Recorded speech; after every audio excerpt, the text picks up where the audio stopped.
It was really interesting to see how that magazine content became a catalyst for something much deeper, much more profound, and much more transformational than any one of us ever anticipated.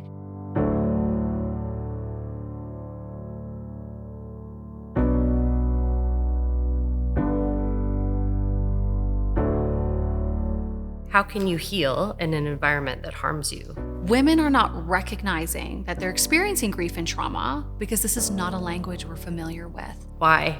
Why do you need to stop crying at work? Because it looks unprofessional?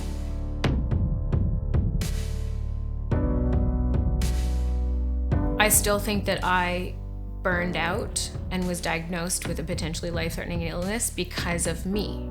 What I've learned and what I know deeply now is that my body probably knows something long before my brain ever does. So after years and years of practicing using our brain to try to deal with emotional issues, we feel completely ill-equipped. When I hit the motherhood ceiling really hard, not only was I surprised, but it broke me. Not being able to speak my truth and be my authentic self landed me in this wheelchair, and this changed the trajectory of my life. I'm making a move. Study long, study wrong. Ain't nothing gonna happen on its own. I'm making a move. Don't need no hickeys for this song. I got joy all through my soul. I'm making a move. Get up, get out. Mr. Sun is shining on me. I'm making a move. Got my lucky charms and I'm moving along. Yeah, I'm making a move. I'm making a move.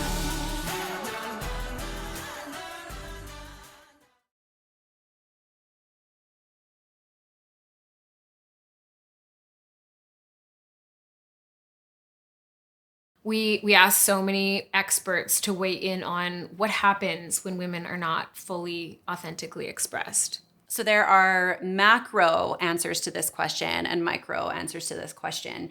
And the interesting thing about the macro answers to this question is the stuff that we're swimming in right now and we see in articles often. And it's, what happens to the businesses and the communities when women are not fully authentically expressed. Huge opportunities are lost and innovation is really stifled. And on the micro level, which is what we're really excited to dig into through this series a little bit more vulnerably and personally, is what happens to the women themselves.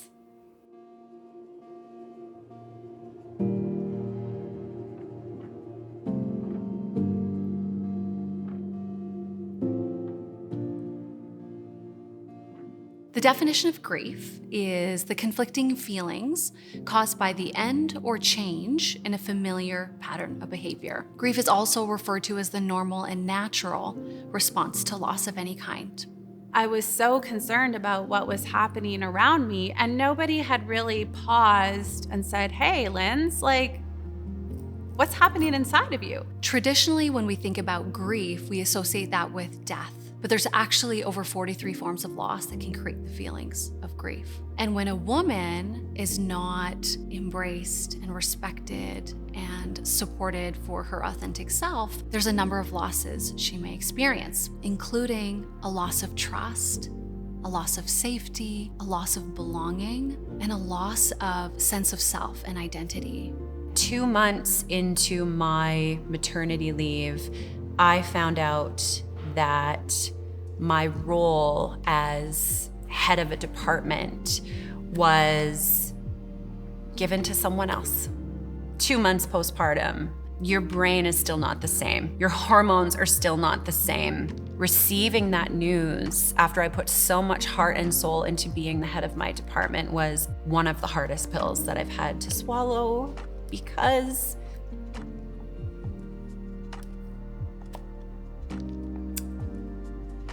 I blamed my newborn. I blamed my son, and I hated him for 4 months. And this is the impact. I basically put my emotions in this little bucket, right? Because it's easier that way. It is easier to close down and to put on your armor every single day and go to this place where you are delivering and you are doing what you need to do, because as a single mommy, I have to be able to provide security for my children. We're talking about moving from suppression to expression. We're talking about moving from a place where you're just surviving and you're doing crappy things to just survive to a place where you're thriving. And there's a place in between those two. Survive, revive, thrive. I'm in a place of reviving. Sorry. I love how I was like, I'm not gonna cry. Women are not recognizing that they're experiencing grief and trauma because this is not a language we're familiar with. From a very young age, we are taught to dismiss and minimize our emotional experience and to use our intellect for everything. So after years and years of practicing using our brain to try to deal with emotional issues, we feel completely ill-equipped. So I went from creating really innovative strategies for important organizations doing important work to my therapist and my MD telling me that my only goal in 1 week should be washing my hair once. We will internalize everything that's happening around us as our own fault. So it becomes impossible to really see what your environment is contributing to your behavior and how it might be reinforcing your beliefs about yourself. When a woman is functioning in grief and trauma, it's going to be very difficult for her to show up and be present, not only in the workplace, but at home with her family. She's going to feel either an experience of hyperarousal, where she's anxious, she's overwhelmed, she's frequently crying, having panic attacks, or she might find herself dip into hypoarousal, where she feels numb and disconnected and exhausted and disengaged. Eventually, there was no more space for me to push things down. This is what led to my chronic burnout. One day, I was a senior leader at a large design firm, and the next day, I found myself sitting in a doctor's office in dangerously extreme burnout and facing a potentially life-threatening diagnosis. So something was really wrong, but what was really wrong? How did I get to that place? I'm still kind of suffering and thinking about how my actions and my behaviors are perceived by others. Grief is cumulative and cumulatively negative. It's often not just one thing that happens in the workplace. It's a series of small and subtle experiences that cause distress for a woman over time. And we call that trauma. What happens for a woman who's experienced trauma as a result of her workplace is there's this slow and subtle erosion of who she was. So when women don't feel safe, when they don't have a voice, internally, there's just a lot of work. Talk about stress. There's a lot of work to try to hold in and be less than who you really are. It really is damaging to the individual to have to play small, for any individual. And when you hold yourself in, you kind of die a little bit over time, right? And not only is that very detrimental to the person's soul and spirit, but there are physiological consequences to that. And because culturally we've been taught to minimize and suppress our emotional experiences, particularly for women in the workplace, we end up attempting to intellectualize those feelings through intellectual comments like, it's just me, or things are going to get better, or I just have to work harder, or I just have to stay small and quiet and everything will be okay. The gaslighting is so strong. I still think that I burned out and was diagnosed with a potentially life-threatening illness because of me. It can't be them. It can't be the culture. It can't be the environment. What is wrong with me? When I talk about my internal dialogue, it often says things like, you are not good enough. Your opinion is not going to make a difference. Do you have the data and the credibility to be able to make that decision or to put that on the table? I don't necessarily have the experience, so why do I think that's a good idea that I'd want to put it on the table to begin with? There's an interesting lie that I told myself as a woman in the workplace, and that lie directly connects to career and motherhood and how those two things collide. If I work hard enough, if I prove myself to be indispensable, one day when I do become a mom, all of these other really traumatic things that happen to women in their careers, the second they became mothers, those things would not happen to me. When I hit the motherhood ceiling really hard, not only was I surprised, but it broke me. But the truth is, what she's doing is minimizing and suppressing that part of her that is so important to feel a sense of meaning and purpose and fulfillment. So reach down into your heart and try to tell me what is wrong with women blaming themselves. What I'm just starting to understand about what's wrong about women blaming themselves instead of looking to the environment is that it just leads to more of the same. It just leads to more of the same isolated behaviors and thoughts about not being good enough and having to strive harder. I'll talk a little bit about when my mayoral candidacy ended, and those 2 months after were probably some of the lowest that I've had in my career. Was really feeling sorry for myself at the time and really negatively assessing how I'd done. Oh, I could have done this better. Oh, I could have done that better. I could have said this, I could have done that. I could have worked harder. There are traumas that happen, there are challenges that come up because we're humans, and the fact that we have a job doesn't change that. And then one night I was out downtown and I was leaving an event, and these 3 women approached me, and they had been to a couple of my debates and were supporters of mine, and were talking about how much my campaign had inspired them to have voice, to express opinions, and that they didn't view my campaign as a failure.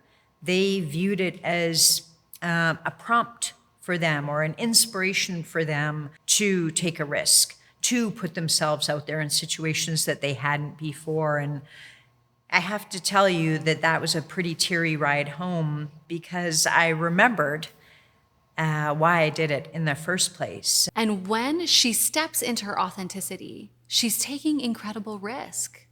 She's really opening up that opportunity to be seen and heard and witnessed in a new way that may not be met with respect and support and encouragement.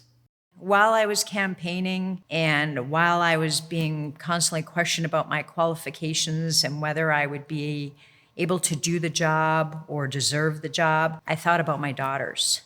And so I hope that what they saw is someone that was brave enough to do something that many people didn't think she was qualified to do. And I hope that that inspires them in the future to take those big swings.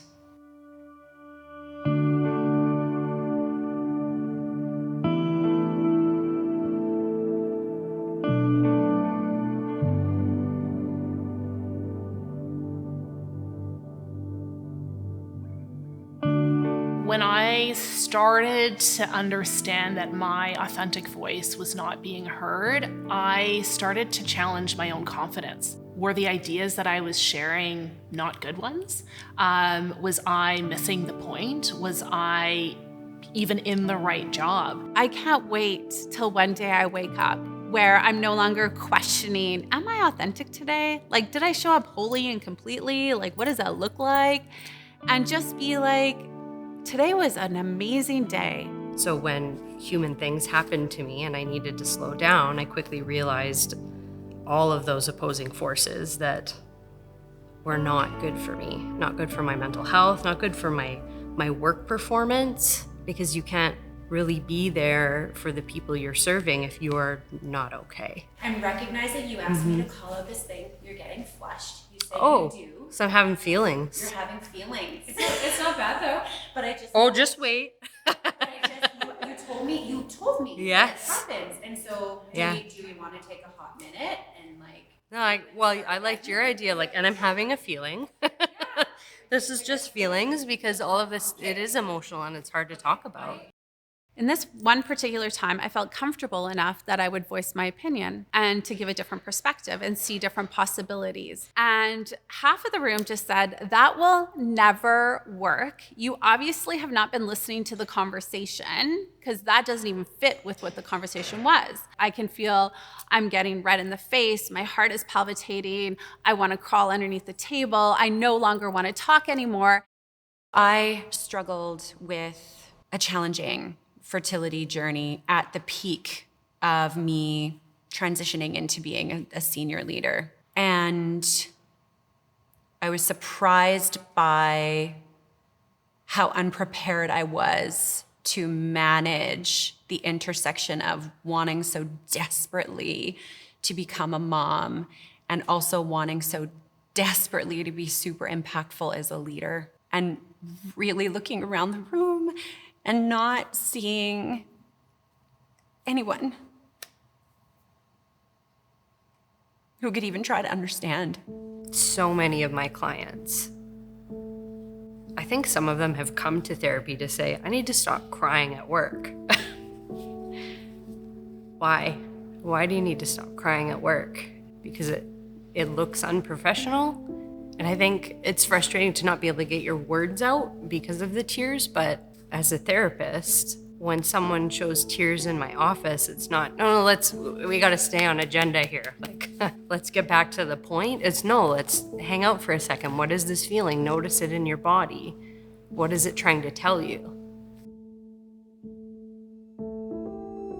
Not a second do I dare show any ounce of femininity, or all of this would be taken away. Everything that I worked so hard for, it would just be taken away. And so push down, push down, push down. The impact of suppressing and pushing down and avoiding and minimizing it's going to take a toll on her emotionally, physically, mentally, and spiritually. The impact physically may be increased anxiety and stress, depression, hypervigilance, a sense of hyperarousal of her nervous system, and just difficulty being present in all spaces. In extreme cases, a woman may experience severe burnout, post-traumatic stress disorder, and even suicide. When I was in those situations of being discriminated against, I wasn't able to speak up for myself. The layered stress and those repressed emotions, all of that repressed trauma, those repressed feelings, everything that I kept inside me added up, and is why I was paralyzed. How does my body respond when I'm in situations where I am betraying myself? And then paying attention to what my body is saying in those situations, because what I've learned and what I know deeply now is that my body probably knows something long before my brain ever does. The virus that paralyzed me has 4 stages. And at the 4th stage, only a lucky few get to that stage, and I'm one of those lucky few. But it waits until your cortisol hormone, which is your stress hormone, spikes. That's when it recognizes that, okay, we're under a great deal of stress now. Now's my opportunity to attack the central nervous system. It attacked my spinal cord, thankfully not my brain, and thankfully lower down in my spinal cord, so my arms are unaffected, and I just have, from below my waist is affected by paralysis. I never spent the time to learn the competency about how is my body reacting, how is my brain reacting, and what are the words that are coming out. And not only that, what is my internal dialogue doing that is shifting how I'm feeling I have to show up at this particular period of time. When I was first paralyzed, one of my first questions was, why me? What did I do to deserve this? Why am I sitting in this chair? And I didn't get that answer until 4 years later. And that answer was to open a center here in Edmonton for other people for neuro recovery, where we use activity-based training. And in April of 2017, we opened REU Paralysis Recovery Center, where we reconnect the brain to the body, retrain the nervous system, and redefine what's possible. So the body knows. We know things, we gather information in our bodies, not just in our minds. And so when we speak up and it's not received well, it's not received at all, or whatever happens, that feeling that you get in your body of, oh, like this is not a good feeling, it gets encoded into you. There's this saying that neurons that fire together wire together. So if I create a habit or a pattern, for example, not speaking my mind, not being honest about what I truly feel or truly think. And if I repeat that over and over and over, and I just stay quiet over and over and over, picture like, what is it, a freeway? A freeway with lights and signs and like, go this way. And it's so clear that that is the easiest, clearest pathway. That's how our brains and our bodies work. We revert to patterns that are familiar to us. It's automatic. It's instinctual behavior a lot of the time that we're not even aware of. So to create a new neural network, well, we have to do that. We have to create a new one by practicing doing something different. So maybe if I'm used to being silent and keeping my thoughts and feelings to myself, it's expressing one for the first time, and hopefully it goes okay, because if it doesn't, I might go back to my freeway that I'm so familiar with. But if I express myself and horrible things don't happen, that's new information that my body didn't have before. And it's like, oh, maybe this wasn't as dangerous as I thought it was.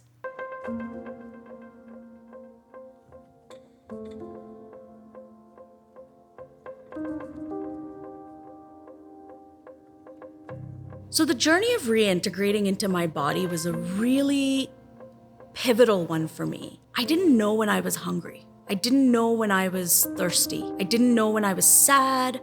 I didn't know why my emotions would erupt when they did or what caused that. It created in me the desire to work with professionals who would walk with me on a journey to understanding my somatic responses to things, that fight, flight, or freeze response that, is in our lizard brain that wants us to be safe, but doesn't always come out in the most sensibly adapted ways. When women actually feel comfortable to speak up and they feel safe, that means that it's really important for them to really pay attention to what did that feel like? How was that received? What does it feel like to be received in that way? But also, how did it feel in my body when I was able to speak in that way? But on the other side, if you're a woman hearing that, what does it feel like to hear a woman be valued? What does it feel like to hear information in a different perspective? When I wasn't present and aware of my emotions and my gut, I didn't feel my body reacting. I didn't allow myself to get emotional. I just knew in that moment in time, you are a statue, you have armor, you come to work, you deliver. And when you deliver, you get rewarded. You get rewarded with whatever that happens to be: money, promotions, titles, opportunities, cross-functional teams, different things that other people aren't getting rewarded with. What I know today is that was slowly eating away at me. And so I asked women, are you currently comfortable to express your authentic perspectives, opinions, and ideas in the space that you currently work in? And of 45 women that we spoke to, only two women said yes to that question. And do you remember the interesting bit about the two who said yes? These two women had just started their own businesses, and businesses focused on safe environments. Yep. How can you heal in an environment that harms you? And on the flip side, look at the potential for everything, for growth, for connection, for healing. An environment that holds you and it's safe and you can be authentic and express your ideas, and instead of being harmed, you're being held. I was invited to a space as a keynote speaker. And I went to the room where I was going to be speaking.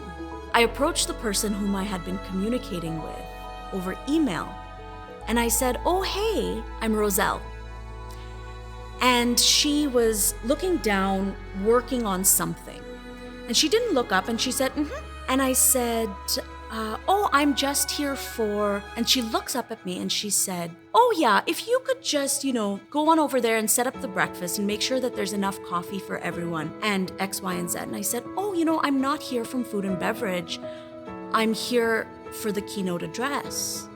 Very used to being knocked down, brushing myself off and taking a run at it again. But there's only so many times that you can do that. And she snapped her head up and she said, "Oh, Rosalie, it's so nice to meet you."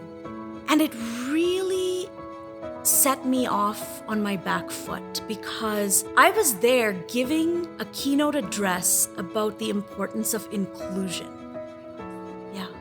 Did it set you off on your back foot or did it make you mad? Let's go back there. Yeah. And in that moment, I felt this small because who she perceived me to be was somebody that she could dismiss and somebody that she could assume was somehow less than her. And I will say that there is nothing less than about being part of food or beverage, and I have worked service jobs in my day, but she assumed because of what I looked like, even though I was in a suit, that I was there to set up the breakfast. But it is not socially acceptable to be enraged at things that are enraging. It is not socially acceptable to be angry about things that are angry making. And so instead, I thought, I better not say anything in this moment. I have a speech to give. We have these moments where we sort of take that armor down and we show up and we get laughed at. We have someone, make fun of that authenticity. We're not going to do it again. We're not going to do it in those spaces. And then the armor starts to come back. When we're testing out a new approach to anything, we hope that it goes well. If it doesn't go well, you're more likely to return to your previous behavior. But if it does go well, that gives you evidence that you can then repeat that behavior. And that's easier in community when you're not doing it alone. I think also as a person who inhabits intersectional identities that experience marginalization, I'm always playing with the safety equation. How psychologically safe is it for me to say what I want to say in the way that I want to say it, in the time that I want to say it? Something that I started to notice was a conversation would be swirling, and then all of a sudden this voice would come into my head when I got a nugget of an idea or a perspective that was uniquely mine that would add something different to the conversation that was being shared around the room. And because of all of my conditioning, all of the experiences that I had in the workplace, whether it was for me or someone else around me, this voice said, better not, just better not say it. The hamster wheel that's going on in my brain is saying some really nasty things. I would never let my friends talk to each other that way, the way my brain talks to me on an everyday basis. I think every woman has felt the better not reflex. The better not reflex to me is anything that stops you from expressing your authentic opinions, ideas, or perspectives. Or it could be the voice in the back of your head that's saying, don't tell them what you really think. You can still talk, just don't tell them what you really think. Say something agreeable. The unfortunate part is that we are abandoning our very humanistic need for self-expression as women in order to keep others comfortable. A while ago, I was sitting at a table of colleagues, and we were talking about the vital importance of belief when it comes to responding to someone that has experienced sexual violence. That belief goes such a long way. We would never question when someone experiences an armed robbery that they have in fact experienced that robbery and it just happened to have been done with a baseball bat. We don't suggest that they were perhaps playing baseball. there was a comment made by a person at the table. And he said, well, I don't want to just throw belief right into the equation, because by just believing, you might ruin the reputation of the young man.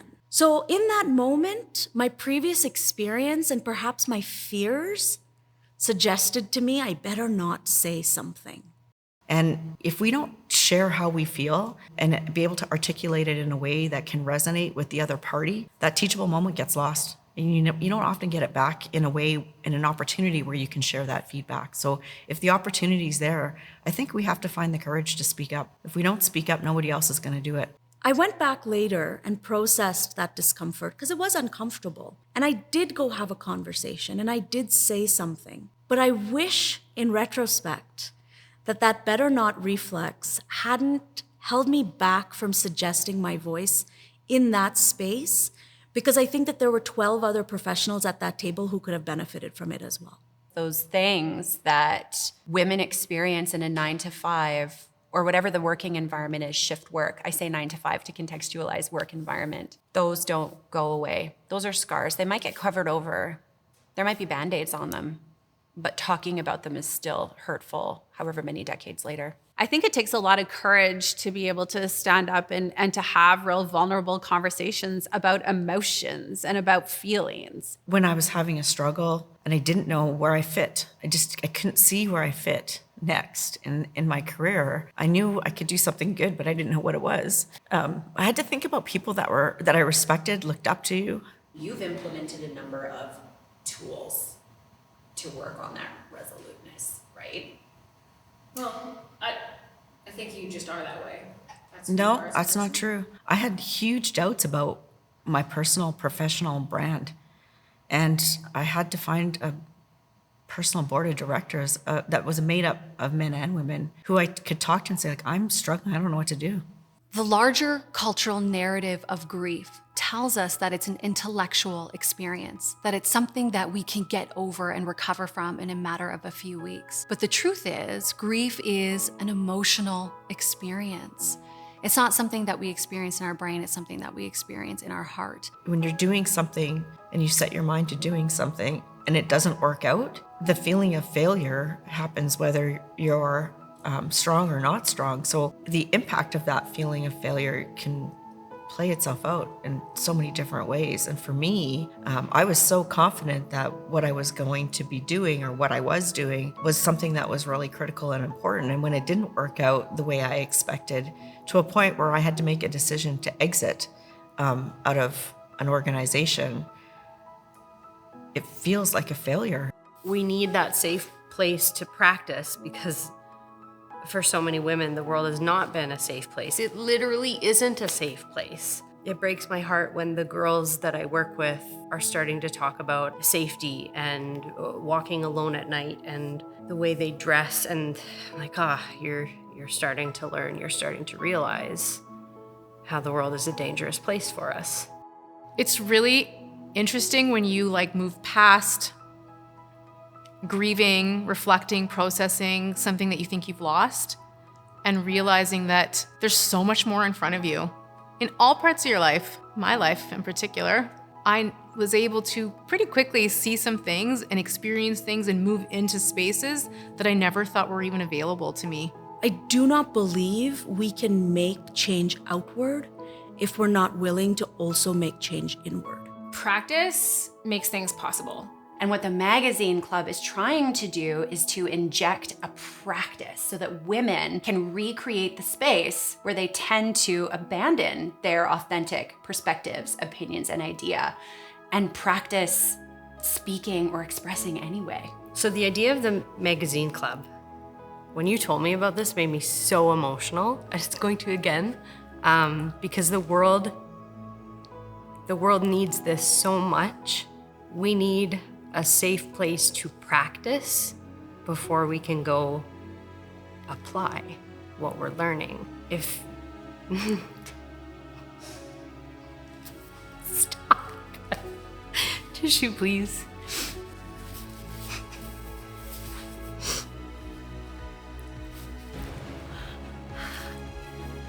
And it's quiet right now. Damn. Are we still filming? Okay, perfect. Okay. When we asked women, what are you doing to overcome this problem of being suppressed in certain environments? What are these specific actions that you're taking? What are the strategies that you're implementing in your life? And it broke my heart to hear almost every single one of the women say, I just tell myself to share the thing, express the idea, give my perspective next time. How's that working out for all of us? It's not. I'm making a move. Study long, study wrong. Ain't nothing gonna happen on its own. I'm making a move. Don't need no hickeys for this song. I got joy all through my soul. I'm making a move. Get up, get out. Mr. Sun is shining on me.